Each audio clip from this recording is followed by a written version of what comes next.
and it wouldn't take much at all.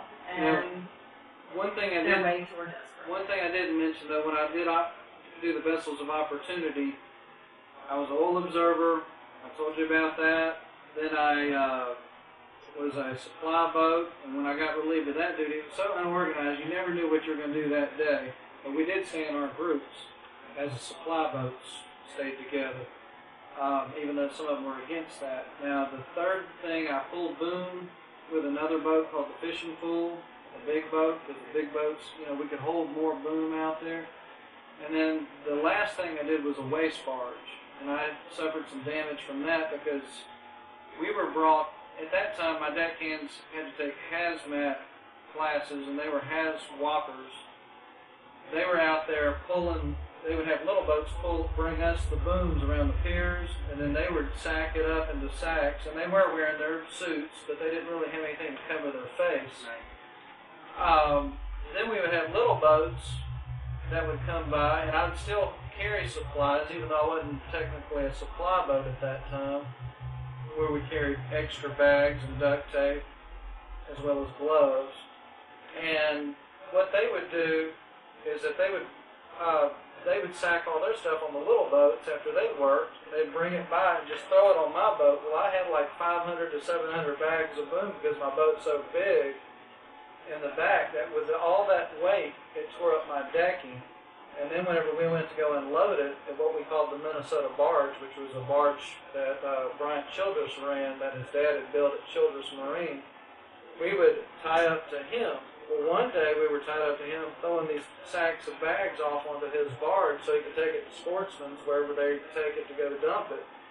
And I had a trawler come by that was in a designated area that nobody was supposed to make a wake. And his wake made my boat come up while I'm tied to Bryant's barge, and my fiberglass hit the steel barge and just, did a lot of damage to my stern in the back. And it was nothing that I did, but yet I think BP should fix that. Absolutely. Well, there's cosmetic damage as well as engine damage and structural damage, and the motor, we can't go out the motor, with no motor has to move for it to go. I mean, I can't be like a Viking until all the tourists will start rowing if you want to see a dolphin. Immediately, people were given claim numbers through the VIG program. It was separate from the Feinberg claim, and go get your estimates. People were sent in, and we waited. It went back and forth. They had 3 or 4 different adjusters from BP come down over a period of 8 months. And kept taking pictures. And taking pictures. I have to meet them down there on my gas and my time. Resubmitting more documents that somehow they didn't have after they've been submitted. Then we got a call one day from a guy saying they were going to send another guy. And I'm like, well, how many damn guys you got to send? But after 8 months of going back and forth, 1 month before spring break, we got the denial letter that they were not fixing it. And that's when we found out that there were at least 100 other captains that had got the same exact standard letter. We had notified the Coast Guard before in November. I will tell you that I know that the Coast Guard did things on orders that they shouldn't have done. Oh, absolutely. I do know that. And they were written a letter by Congressman Bonner that they need to remember who they work for. But the oil spill is not that important to do your inspection. Well, if my boat doesn't work, it is important. It is. Well, if you were any other boat out on that water and you got pulled over by a Coast Guard with the damage that you had, we couldn't pass inspection, which is you why we've lost our CO. That's right. Now they've lost. Now you've lost. You've got a suspension of your captain's license, of the certificate, of your certificate on the boat. You've got multiple passengers. Absolutely. I don't blame just BP. I blame Halliburton. I blame Transocean. I blame the United States government. I blame the officials of this county for allowing this to go on. I blame Baldwin County. I blame all these counties that turned a blind eye to the safety of the people that were out there working. They didn't care. They did not care. All they cared was about sinking that stuff so that they could get more tourism dollars. That's all they cared about. That's all I'm seeing them care about now. That's all they still care about. And that's all they still care about. Now, this is where I'm coming from. I'm scared for your future health. I'm scared for your future health. I'm scared for the future health of your children. I'm scared for the future health of the people that live here. I'm scared for the environment. I am dead scared for our environment. Because I worked with workers that told me personally that they saw deaths on those beaches. Now, how do you cover up dead people? I've heard people tell me stories about how the living conditions of those workers. Then they dump all this Corexit 9500. The thing that really, really hurts is that we've all been lied to. And, you know, I've looked at this camera and I've said, you're all being lied to. You guys up there in Michigan, you guys up there in Ohio, you guys up there, you want to come down here and you want to come to a safe environment? It's not safe anymore. I get phone calls constantly that are dolphin calls from people up north or people from all over, not even that far, from Atlanta, that say, what? I'm shocked, because all this year the commercials saying everybody's been made whole. And the money that they have put out in those commercials could have fixed the whole Gulf. So we spent more money covering up the lies. And as we keep covering up the lies get deeper and deeper and deeper. The oil spill had not been going on very long when I remember hearing the seafood is safe to eat. We've tested, it's fine, there's no oil. And in the next sentence I hear, we haven't developed the test yet to determine what the dispersants will do to you. But all anybody was hearing is it's safe to eat, and I thought they don't even have the test to know yet. And that's what they're saying. And personally, I've been out there, and I have been bottom fishing with guys because I thought I might have a bottom fishing job. There's not enough fishing going on to take. He is a second captain for 3 different fishing companies, and he's run 1 trip. We're looking at mid-June.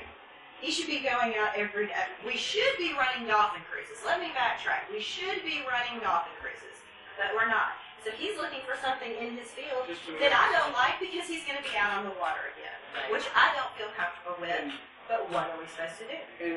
That's how we made our living. Right. We're seeing we have a woman that's getting ready to come forward, and I've spoken to people that were just in Mississippi, and the fish that are washing up on the beach are unidentifiable. And you know, even in Florida, in the Panhandle of Florida, you know, dolphins are washing up on their mother dolphins are aborting. The fact that that is being kept, spontaneous. That's scary. the fact that it's all you know what? If I'm pregnant, I would like to know if I'm going to go swim in the Gulf, if that is going to affect my unborn child. When you got dolphins that are mammals spontaneously aborted, And it is this is something exactly- I should know. I am telling you for a fact, women are having spontaneous miscarriages, just like the dolphins are spontaneously miscarrying. Why do you? Well, I There's know not- why we don't know, but the fact that all the results of all these findings are being kept private. We know more about. I know stuff about Congressman Weiner. I don't need to know. I don't That's want right. to know. That's We right. are living in the age of we know more than we need to know. We are saturated with stuff that's none of our business. It's all- Yet this This is is being kept under seal, and Well, this we should not be We informed look at about. what happened in Japan. Look at what's happened here. This is the very worst environmental disaster that has ever happened in the history of the United States of America. And it has been the biggest cover-up. I have been up and down this coast. I have been all up and down, you know, Alabama, Florida. I have watched and I have seen people. I've seen their way of lives destroyed. I'm looking at fish that are destroyed. I've seen guys fall apart because everything they've worked for their whole lives. And you know what? BP, you didn't do your job. United States Coast Guard, you didn't do your job. State of Florida, state of Alabama, state of Mississippi, You're all mindless. Immediately after being denied, I sent off a rebuttal letter to them, sent it certified, sent copies of that, CC'd it to Congressman Bonner, Jeff Sessions, the mayors, the representatives, and spoke to everyone. And everyone is wonderfully sympathetic, as outraged as they should be, and yet it's no different than me going and telling my mailman what's going on with us. It doesn't seem to be any more good. I work with Barbara Wiseman at Earth.org. I've been working with Senator Crow. I've been working with Steve DiDio. I've been calling Senator Marquis' office, and they've been absolutely wonderful. But let me tell you who's really holding back. It's EPA. The Environmental Protection Agency needs to be disbanded. And these people are supposed to work for the people, not against the people. And all they're after is the dollar. And they took an oath. I keep saying, take an oath. I'm seeing brothers against brothers. One will work for the perceived enemy, the other one won't. My dad, he said that his accountant, whenever we're dealing with these claims, he says that you have two business owners sitting right beside each other, whether they're fishermen or whatever. One gets paid, one does not get paid. And that ain't fair. And the only people that a lot of businesses are paying are their employees, are the ones getting paid, and the business gets nothing. Right. And that is sick. The other thing that I really discovered today, the people that are out there in the water that work for British Petroleum, that are on the payroll, that don't even know what to look for. They have no clue. Right. British Petroleum has not even taught them what to look for. And here I am out there, I'm putting my hands in that water, I'm getting rashes, I'm saying, we need to start looking at this. And have you guys had your volatile organic compounds drawn? Have you had your polyaromatic hydrocarbons drawn? You're out there, they didn't have a clue. And these poor people work for BP, and they're not even being taught this stuff? But your average person isn't going to know what that is. Right. That's right. You know, Your employer needs to get on the ball and train them. OSHA has dropped the ball. The Coast Guard has dropped the ball. These people that are flying genocidal chemical planes have dropped the bomb. Literally dropped the bomb.